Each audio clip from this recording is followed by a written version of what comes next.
Assalamualaikum warahmatullahi wabarakatuh. Perkenalkan, nama saya Mulyana, NIM 19471401, yang akan membahas tentang judul proposal saya terkait pengaruh gerakan literasi terhadap minat baca dan keterampilan baca siswa kelas 4A SD Negeri 10 Pangkajene, Kabupaten Sidendren Rapang. Adapun hal yang saya akan bahas pada bab 1 pendahuluan terdiri dari 4 poin.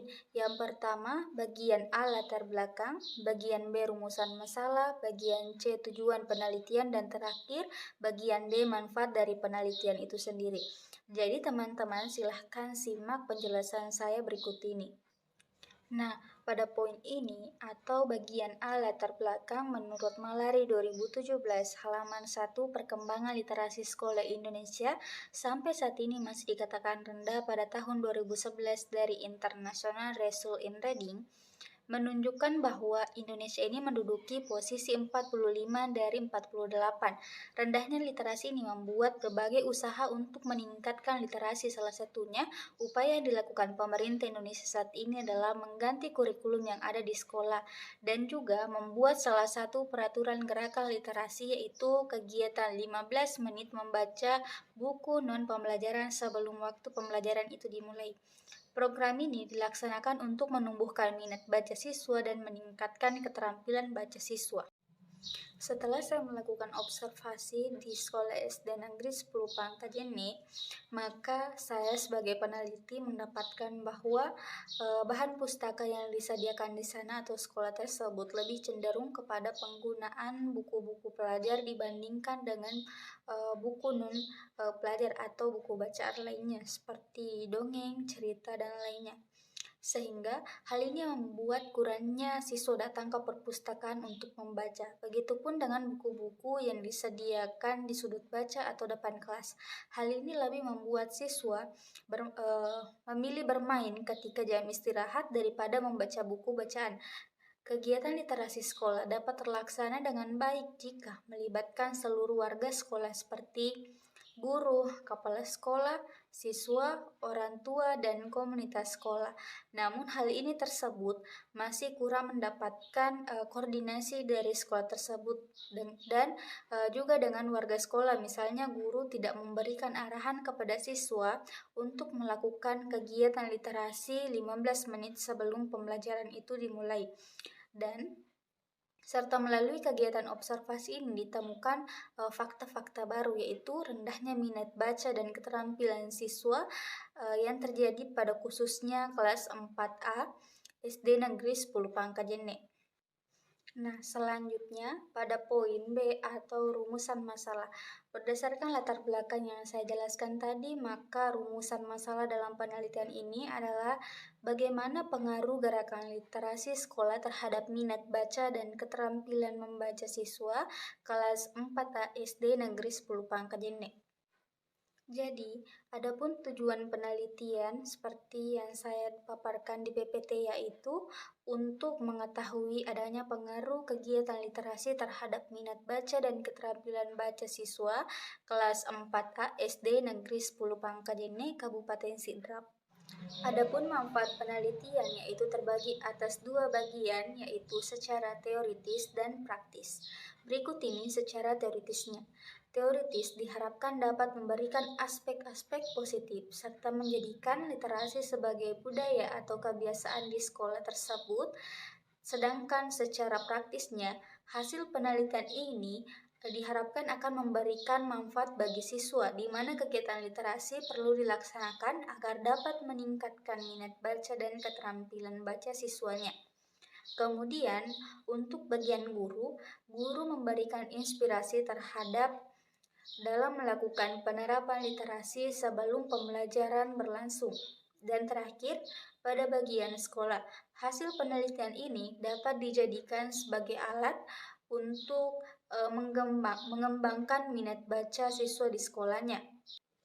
Nah, selanjutnya kita akan membahas pada bab 2, tinjauan pustaka, di mana dalam bab 2 ini ada hal yang perlu kita ketahui. Yang pertama itu, poin A, membahas tentang Kajian teori yang terdiri dari kegiatan literasi, minat baca, dan keterampilan membaca siswa. Sedangkan pada poin 2 atau poin B yaitu kerangka berpikir, di mana kita akan membahas tentang bagan keterampilan pikirnya.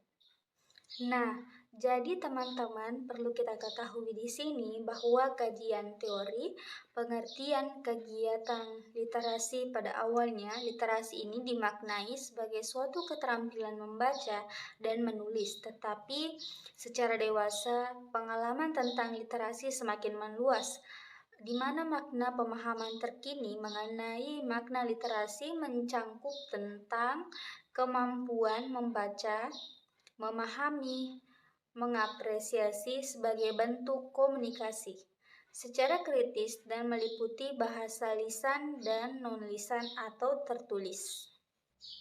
Sedangkan pengertian belajar menurut Tria Yunitasari dan Umi Hanifah mengemukakan bahwa minat belajar berkaitan dengan adanya perasaan tertarik dan juga senang untuk belajar, dan adanya partisipasi yang aktif, adanya kecenderungan untuk memperhatikan dan daya konsentrasi yang besar, memiliki perasaan positif dan kemauan belajar yang terus-menerus meningkat, dengan adanya kenyamanan juga pada saat belajar dan dimilikinya kapasitas dalam membuat keputusan yang berkaitan dengan proses belajar yang dijalaninya. Terakhir, kajian teori ini membahas tentang keterampilan baca. Perlu adik-adik atau teman-teman ketahui bahwa menurut Resmi dan Juanda, membaca pemahaman atau reading of understanding adalah salah satu bentuk kegiatan membaca dengan tujuan utamanya untuk memahami isi pesan yang terdapat dalam bacaan. Dan pemahaman lebih menekankan pada penguasaan isi bacaan, bukan pada lidah cepat atau lambatnya membaca tersebut, akan tetapi memahami isinya. Nah, selanjutnya pada poin B ini merupakan suatu kerangka berpikir dan teman-teman bisa simak atau perhatikan dalam PPT berikut ini.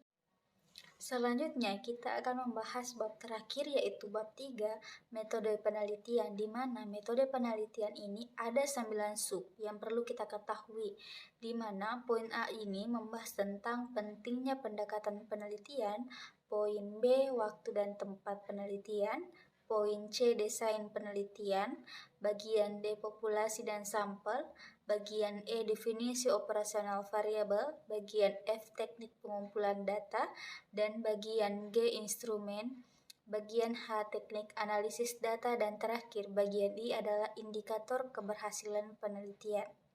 Berikut penjelasannya.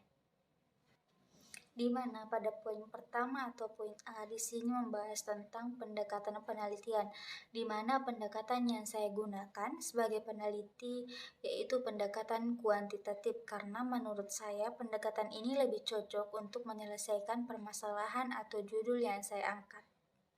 Nah, poin B-nya waktu dan tempat penelitian, di mana waktu penelitian di sini proses penelitian akan dilakukan oleh calon peneliti atau saya sendiri akan dilaksanakan setelah melakukan seminar proposal.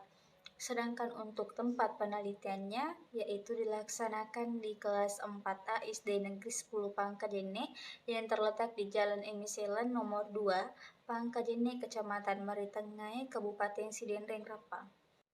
Selanjutnya, saya akan membahas pada poin C mengenai desain penelitian. Pada penelitian ini menggunakan penelitian kuantitatif, di mana dalam penelitian ini merupakan penelitian ekspor faktor yang menggunakan variabel-variabel bebas. Nah, pada poin D, populasi dan sampel, di mana populasi yang saya gunakan saat penelitian yaitu seluruh siswa kelas 4A SD Negeri 10 Pangkajene, Kabupaten Sidrap yang berjumlahkan 25 siswa, sedangkan sampel penelitian yang saya gunakan yaitu menggunakan teknik simple random sampling, di mana dalam pengambilan anggotanya dilakukan secara acak dari 25 siswa tersebut.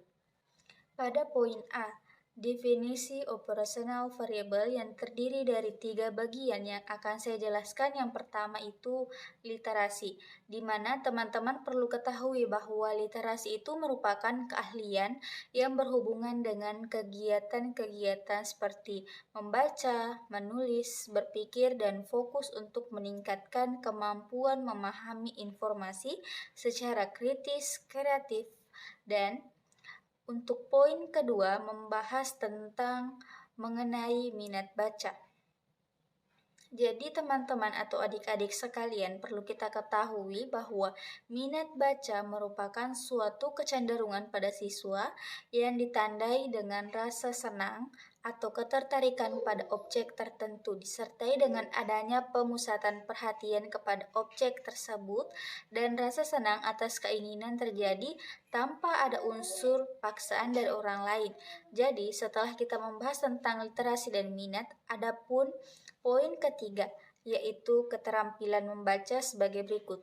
Keterampilan membaca merupakan suatu aktivitas yang sangat kompleks di mana tidak hanya melibatkan suatu kemampuan membaca saja, tetapi juga melibatkan kemampuan kognitif, kemampuan untuk memahami, dan untuk berkomunikasi. Jadi, selanjutnya kita membahas pada bagian F, yaitu teknik pengumpulan data, di mana saya sendiri sebagai peneliti menggunakan 3 teknik. Yang pertama itu 1. Angket atau kuesioner, kedua jenis tes, dan terakhir ketiga dokumentasi, di mana angket atau kuesioner ini merupakan teknik pengumpulan data yang dilakukan dengan cara peneliti memberikan seperangkat pertanyaan secara tertulis yang nantinya harus diisi dengan lengkap oleh responden. Penelitian ini menggunakan angka tertutup dan menyebarkan angket secara langsung kepada responden. Sedangkan teknik kedua yaitu teknik tes, di mana diberikan pertanyaan kepada peserta didik atau responden untuk mendapatkan jawaban yang dianggap informasinya terpercaya dan mencerminkan kompetensi pengetahuan ataupun keterampilan yang sedang diukur capaiannya. Sedangkan teknik ketiga, dokumentasi, yaitu memperoleh pada saat penelitian berupa dokumentasi penting yang diperoleh pada saat melakukan penelitian, termasuk peserta, jumlah siswanya, nilai siswa, data-data yang mencerminkan lokasi umum sekolah, dan lain-lainnya. Selanjutnya pada bagian G, instrumen penelitian, di mana instrumen penelitian yang saya gunakan di sini yaitu bertujuan untuk mengetahui pengaruh kegiatan literasi terhadap minat baca dan keterampilan baca siswa, khususnya pada kelas 4 SD Negeri 10 Pangkejene dengan menggunakan angket atau kuesioner tes yang diberikan tabel kisi-kisi pengisian soalnya. Sedangkan untuk bagian H yang akan saya jelaskan di sini yaitu teknik analisis data. Karena data dalam penelitian ini adalah kuantitatif, maka teknik analisis data yang menggunakan statistik. Nah, adapun analisa dalam penelitian ini adalah sebagai berikut. Pada poin 1, analisis data pra-penelitian terbagi atas beberapa bagian. Yang pertama, uji validitas, di mana uji coba instrumen ini dilakukan untuk menguji keterpercayaan sebagai alat pengumpulan data dalam suatu penelitian. Karena perlu diuji validitas yang terlebih dahulu sebelum kita diuji cobakan kepada responden atau siswa yang akan ditujukan. Nah, poin kedua, uji reliabilitas, di mana instrumen ini sudah dapat dipercaya dan menggunakan teknik belah dua. Nah, pada poin 2 atau bagian B-nya, yaitu menggunakan analisis data hasil penelitian yang terbagi atas beberapa bagian. Yang pertama, uji normalitas, di mana digunakan untuk mengetahui apakah populasi data normal atau tidak. Penelitian ini menggunakan SPSS. Pada poin 2, uji linearitas, menggunakan uji persyaratan yang biasanya dilakukan jika melakukan analisis korelasi yang bertujuan untuk mengetahui apakah dua variabel tersebut mempunyai hubungan linear atau secara signifikan. Dan uji analisis terakhir itu menggunakan penelitian teknik analisis korelasi sederhana dan regresi sederhana. Nah, perlu teman-teman ketahui pada analisis korelasi sederhana ini digunakan untuk menentukan hubungan antar dua variabel dan untuk menentukan arah hubungan yang terjadi. Sedangkan analisis ini menggunakan korelasi person produk momen, sedangkan untuk analisis regresi merupakan suatu proses pemikiran secara sistematis tentang apa yang akan terjadi. Nah, poin terakhir dari penelitian bab 3 yaitu bagian I, indikator keberhasilan. Nah, dalam indikator keberhasilan ini terbagi atas dua bagian indikator. Yang pertama, indikator keberhasilan proses di mana penelitian akan dikatakan berhasil apabila aktivitas yang ditujukan oleh siswa dapat terlaksana dengan baik dan sesuai dengan langkah-langkah yang ditetapkan. Kedua, indikator keberhasilan hasil penelitian dianggap berhasil apabila 76% dari seluruh siswa kelas 4 SD Negeri 10 memiliki nilai minat baca dan keterampilan baca lebih dari 75%. Itulah hasil pemaparan proposal saya dimulai dari bab 1 sampai bab 3 dengan judul Pengaruh Gerakan Literasi Terhadap Minat Baca dan Keterampilan Baca Siswa Kelas 4 SD Negeri 10 Pangkajene. Dan saya meminta maaf kepada teman-teman atau adik-adik apabila ada kekurangan pada saat penyampaian materi. Sekian dan terima kasih. Assalamualaikum warahmatullahi wabarakatuh.